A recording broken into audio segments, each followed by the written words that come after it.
Fala, rapaziada, hoje eu vou falar uma parada séria aqui. Eu duvidei no meu vídeo aqui das compras da Feira do Livro da USP que Black Orion era bom.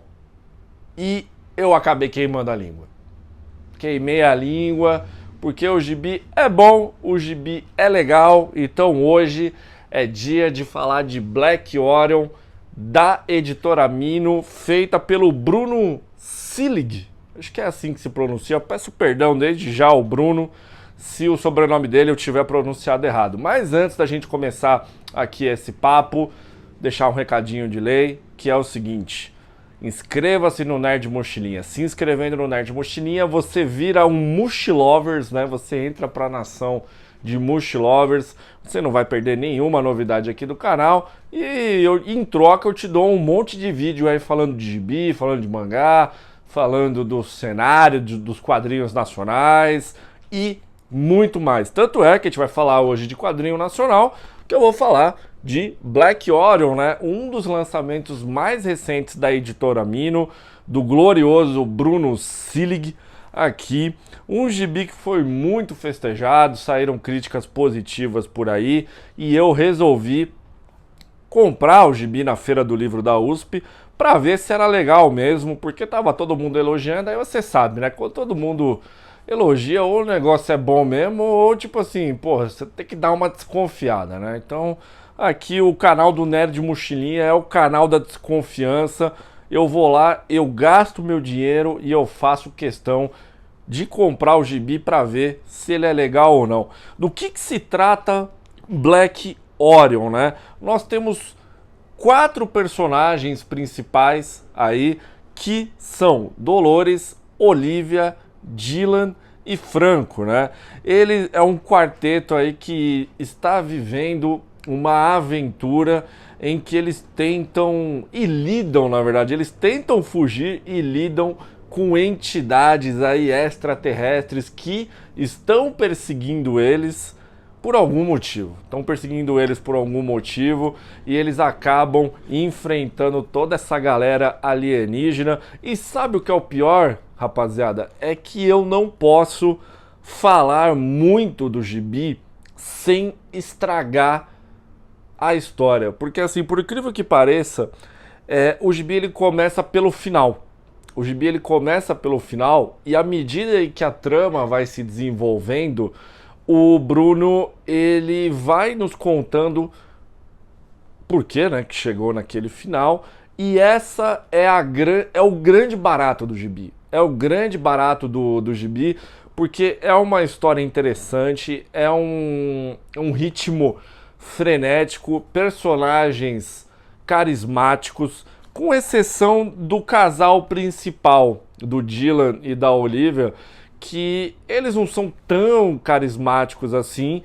É porque o Franco, ele é muito mais legal, mas é um gibi dinâmico, é um gibi rápido, é um gibi envolvente, é um gibi que você vai lendo e você quer tentar entender por que aquilo está acontecendo. E o Bruno, ele ainda nos oferece uma segunda história paralela que vai correndo junto com a história principal. Ela acontece na mesma página, na parte de cima da página, e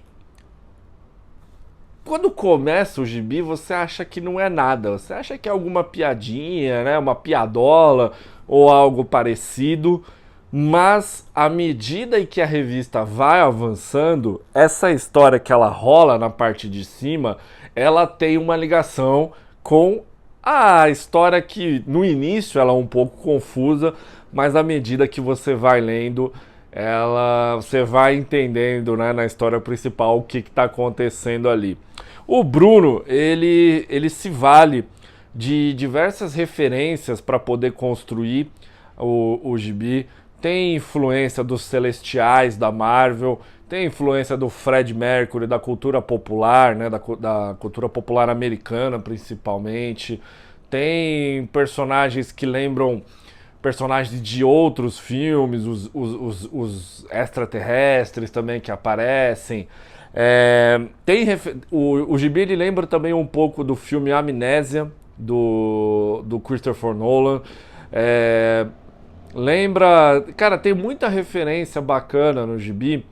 E também vale fazer um elogio ao artista, ao Bruno Selig, que é o seguinte, a arte dele, claramente ela tem uma influência muito grande do Paul Pope, né? E só que também lembra muito o traço do David Rubin, que é um artista espanhol bem conceituado lá fora, que lançou recentemente Cosmic Detetive Cósmico. Me enrolei aqui no inglês. E que aqui no Brasil é mais famoso pelo gibi Beowulf, né? Que a Pipoca e Nanquim lançou por aqui, em que ele fez um trabalho primoroso. Então essa mistura de estilos que o Bruno tem em relação ao Paul Pope e do David Rubin é muito agradável de se ler aqui, de poder acompanhar. O Bruno, ele também fez as cores do gibi, ele não fez só o roteiro, a arte, então ele fez o roteiro, a arte, fez as cores e, pelo que eu entendi também, ele fez as letras, né? O trabalho de letras que tem aqui é muito legal, tá? É um gibi assim que não... As fontes é bem bacana, é bem dinâmica de ler também. As cores são muito bonitas. Enquanto eu tô falando aí, vai aparecer algumas imagens mostrando como é que é. É um trabalho, assim, claramente que o Bruno, ele fez um belo esforço. Ele fez um belo esforço, pelo que eu tava lendo. Foi um trabalho de anos, né? Ele fez um gibi que, se não me falha a memória, se chama Black Market ou Supermarket. Me perdoe, acho que é Supermarket o nome do gibi, vai aparecer aí na tela também, em que faz um tempo que foi lançado e agora ele nos entrega Black Orion. É um gibi bem interessante. O trabalho editorial da Mino também ficou bem legal, bem legal. Ó, a gente tem aqui uma arte que já chama a atenção quando você abre o gibi. Ó, é bem legal mesmo, assim, bem bonito. Aí, pô, aqui já na introdução também, ó, bem legal, bem bonito, assim, claramente teve um trabalho, um cuidado aqui com a revista, que eu acho que é bem interessante o leitor ele ser recompensado por uma edição bonita, né? Uma edição legal. Eu paguei R$42 na feira do livro da USP, tava com 50% de desconto, né? Então é um gibi que custa na casa de R$90. Eu juro pra vocês que pagando R$42 eu achei até muito barato pra uma edição tão bonita, pra um gibi tão bacana. Eu tenho uma crítica a fazer em relação à obra, que é o seguinte: o Bruno Selig, ele faz parte da turma do Rafael Grampá, do Rafael Albuquerque, né? Aquela galera mais descolada, vamos dizer assim. E claramente, assim como o mesmo Delivery, o Black Orion ele é feito para o mercado norte-americano. Tanto é que os personagens, os tipos de situações, o cenário, ele é completamente 100% americanizado. Eu particularmente, assim, não que isso seja um crime, ou seja, né, algo terrível, algo que estrague a experiência do gibi. Mas assim, eu acho que o grande diferencial de você ser um artista brasileiro é você trabalhar com a nossa vasta cultura e mostrar isso de uma forma muito bacana lá fora para os gringos, né? Por que eu tô falando isso? Marcelo Quintanilha, ele faz sucesso na Europa, faz sucesso nos Estados Unidos, mostrando a cultura brasileira. Não só o Marcelo, como outros autores também. Temos também o Marcelo de Salete, que, pô, com Angola Janga, entre outros gibi, conquistou o mercado europeu, conquistou o mercado americano, perdão, com histórias e cultura brasileira, entregando elementos da cultura brasileira e criando, porra, exportando a nossa cultura. Então, assim, quando a gente pega um gibi tão bacana quanto esse, mas a gente vê um autor brasileiro tentando emular, tentando pegar elementos americanos, eu acho que é um pouco, sabe, assim, pô, cara, daria pra você fazer um negócio melhor. Um exemplo aqui, tipo, porra, tem um negócio assim que rola uma máfia, aí tem um negócio de sicário, dá pra perceber que algumas perseguições aqui de carro acabam acontecendo numa paisagem muito parecida com São Francisco, né? Também tem a questão do carro de fuga, que é tipo aqueles Mustang bem americano. Aí tem o FBI também. Sabe, eu não sei se eu me fiz claro nessa parte, mas é que essa necessidade de americanizar o produto, eu acho que não precisava. Mas é uma escolha do autor e eu particularmente eu respeito. Mas eu acho que seria muito mais interessante se o Bruno pegasse toda essa mistura, sabe? Esse caldeirão de referências, sabe, de coisas que ele colocou aqui e pudesse nos entregar algo mais brasileiro. Mas isso é um desejo que eu tenho, sabe? E até nessa questão do Bruno, ele meio que ser meio Rafael Grampar aqui, até a lombada do gibi dos dois aqui é parecida, se você for olhar, né? A assinatura com uma letra meio bonitinha, assim, né? Uma assinatura um pouquinho mais... assinatura do artista em si, né? Aí o nome do gibi, um símbolo, assim, né? Algo que remeta ao que tem na história, né?